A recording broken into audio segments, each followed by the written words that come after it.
எல்லோருக்கும் வணக்கம். நான் தான் ஸ்டெர்லின். இப்போ எல்லாம் பார்த்தீங்கன்னா, ஃபேமிலீஸ்ல எல்லாம் ரொம்ப பிரிவுகள் இருக்குது. இப்போ உள்ள காலகட்டத்தில உறவுகள்ல வருகிற பிளவுகள், பிரிவுகள பத்தி தான் சொல்றேன்.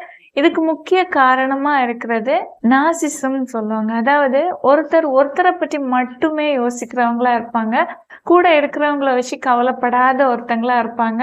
அந்த ஒருத்தர் தன்னோட கருத்த எல்லாரும் கேட்கணும், அதன்படி தான் நடக்கணும் அப்படின்னு நினைப்பாங்க. ஆனா இன்னொருத்தங்களோட கருத்து என்ன அப்படின்னு கேட்க மாட்டாங்க. அதாவது இப்ப கணவன் மனைவி உறவுகளுக்கு இடையே பிளவுகள் ஏற்படுகிறதற்கும் இந்த நார்சிசம் உள்ளது காரணமா இருக்குது. இப்போ கணவரா இருக்கலாம், மனைவி தன்னோட பேச்ச தான் கேட்கணும், தான் சொல்றபடியெல்லாம் நடக்கணும். ஆனா மனைவி சொல்றது எதுவுமே கேட்க மாட்டாங்க. மனைவி கிட்ட அதிகாரம் காட்டுறவங்களா இருப்பாங்க. ஒரு அடிமைத்தனமா மனைவியை வச்சுக்கணும்னு நினைப்பாங்க. அதே ஹியூமன் வெளியே ஒரு ஆட்கள் கிட்ட பேசுற நேரம் ரொம்ப நல்லவங்களா பேசுவாங்க. யாருகிட்ட இருந்தாலும் ரொம்ப நல்ல பேர் எடுத்த ஒரு மனுஷனா தான் இருப்பாங்க. அதே இது அவங்க வீட்டுல மனைவிக்கு கூட பேசுற நேரம் வெளியாட்கள்கிட்ட எவ்வளவு நல்லபடியா பேசுறாங்களோ அந்த பாசமான அந்த பேச்சு எதுவுமே இருக்காது. மனைவி கிட்ட பேசுற நேரம் ரூடா பேசுவாங்க, அதிகார தோரணையோட பேசுவாங்க, ஒரு அடிமை கிட்ட பேசுறது மாதிரி பேசுவாங்க. இதை நீ செஞ்சுதான் ஆகணும், எவ்வளவு உனக்கு கஷ்டம் இருந்தாலும் பிரச்சனை கிடையாது, எனக்கு இது செய்யணும், நான் சொல்றபடிதான் எல்லாமே கேட்கணும், வெளியே போகக்கூடாது, 4 பேர்கிட்ட பேசக்கூடாது, நிறைய ரூல் வைப்பாங்க. ஓகேவா? அதாவது அவங்கள பொறுத்த வரைக்கும் வீட்டுல இருக்கிற மனைவின்னு உள்ளவங்க ஒரு அடிமை மாதிரி அவங்களுக்கு தெரிவாங்க. இது மாதிரி உள்ள குணம் இருக்கிறவங்க ஒரே ஒருத்தரை தான் டார்கெட் பண்ணி செய்வாங்க. ஓகேவா? இப்போ வெளியே ஆபீஸ்ல போறாங்க, ரொம்ப நல்ல பேர் எடுப்பாங்க. யார்கிட்டயாவது நீங்க இந்த மனைவி போய் கம்ப்ளைண்ட் பண்ணுனா கூட யாருமே நம்ப மாட்டாங்க. அவங்க என்ன சொல்லுவாங்க அப்படின்னா, அவரா ரொம்ப நல்லவரு, ரொம்ப நல்ல குணம் உள்ளவரு, எவ்வளவு நல்லா எல்லார்ட்டையும் பேசுறாரு, ரொம்ப அன்பா இருப்பாரு அப்படின்னு தான் சொல்லுவாங்களே தவிர நீங்க சொல்றதை யாருமே பிலீவ் பண்ணவே மாட்டாங்க. அவங்கள பற்றி எதுவுமே மைனஸா எதுவும் கண்டுபிடிக்க முடியாது. ஓகேவா? ஒரு சிலரெல்லாம் இது மாதிரி உள்ள சிச்சுவேஷன்ல வாழ்ந்துகிட்டு இருக்கிறவங்க அந்த லைஃப்ல இருந்து மூவ் ஆன் செஞ்சு போயிடுவாங்க. அது மாதிரி போகிற அந்த பெண்ணை தான் குறை சொல்லுவாங்களே தவிர, அதாவது பாதிக்கப்பட்ட பெண்ணை தான் குறை சொல்லுவாங்களே தவிர, அந்த ஆணை பற்றி இந்த சமுதாயம் பேசுகிறதே கிடையாது.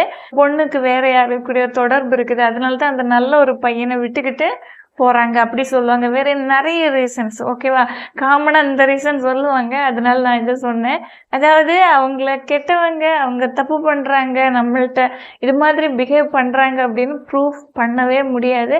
ப்ரூஃபை கலெக்ட் பண்றதுன்னா ரொம்ப கஷ்டம். நான் ரீசெண்டா கூட ஒரு இது பார்த்தேன். ஒரு ஆக்ட்ரஸ் சொல்லியிருந்தாங்க, அவங்களோட ஹஸ்பண்டுக்கு இவங்க சத்தமா பேசினா கூட பிடிக்காது அப்படின்னு சொல்லியிருந்தாங்க. அதாவது இப்போ ஒரு சில உறவுகள்ல எப்படி இருக்கும் அப்படின்னா, ரொம்ப அதிகமா நேசிப்பாங்க. அதாவது அளவுக்கு அதிகமா நேசிப்பாங்க.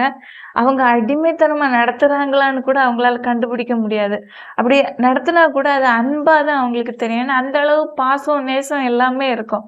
அதே இது ஒரு காலகட்டத்துல அவங்களுக்கு ரியாலிட்டியான வேர்ல்டு எப்படி இருக்குது, நம்ம கிட்ட எப்படி இவங்க பிஹேவ் பண்றாங்க, நம்மளோட ஃப்ரெண்ட்ஸ் எப்படி இருக்கிறாங்க அப்படின்னு ஒவ்வொரு விஷயங்களையும் கம்பேர் பண்ணி பார்க்குற நேரம் தான் அவங்களோட லைஃப்ல இருக்கிற ஃபால்ட் அவங்களுக்கு தெரியும். ஓகேவா? அது நிறைய காலங்கள் கடந்த பிறகு கூட தெரியலாம். ஒரு சிலரெல்லாம் ஓகே இதுதான் நம்மளோட லைஃப் அப்படின்னு வாழ்ந்துக்கிட்டு போயிட்டே இருப்பாங்க.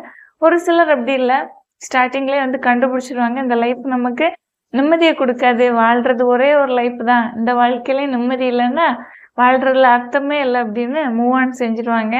இது மாதிரி உள்ள குணங்கள் இருக்கிறவங்க கூட வாழ்றது சொல்றது ரொம்ப கஷ்டம். ஓகேவா? ஒரு சிலர் இந்த மாதிரி உள்ள சூழ்நிலையில வாழ்ந்துடலாம் அப்படின்னு நினைச்சு வாழ்வாங்க. வாழ்றது கஷ்டம் அப்படின்னு உங்களுக்கு மென்டல் ப்ரெஷரா, டென்ஷனா, எப்போதுமே வருத்தத்தோட இருக்கிறீங்க அப்படின்னா அந்த லைஃப்பை விட்டு மாறுகிறது நல்லது. ஏன்னா வாழ்றது ஒரே ஒரு வாழ்க்கை தான். அந்த வாழ்க்கையில நிம்மதியே இல்லாம கவலையோடையும் கண்ணீரோடையும் வாழ்றதை விட மகிழ்ச்சியான வாழ்க்கையை பார்த்து போயிட்டே இருக்கிறது நல்லது. ஊர் உலகம் என்ன சொல்லும் அப்படின்னு நினைச்சாலும் வாழ முடியாது. வாழ்க்கைன்னு சொல்றது நமக்கானது. ஊர் உலகத்துக்காக வாழ்ந்தோம் அப்படின்னா கடைசி வரைக்கும் ஊர் உலகத்துக்காக தான் வாழணும். வாழ்ந்தாலும் தாழ்த்தி பேசும், வாழாம இருந்தாலும் தாழ்த்தி பேசும் இந்த உலகம். ஊருக்காகவும் உலகத்துக்காகவும் வாழாதீங்க, உங்களுக்காக வாழுங்க. உங்களுக்கு எது சரியானதுன்னு லைஃப்ல தோணுதோ அதை செய்யுங்க. வாழ்க்கை ரொம்ப ஹாப்பியா இருக்கும்.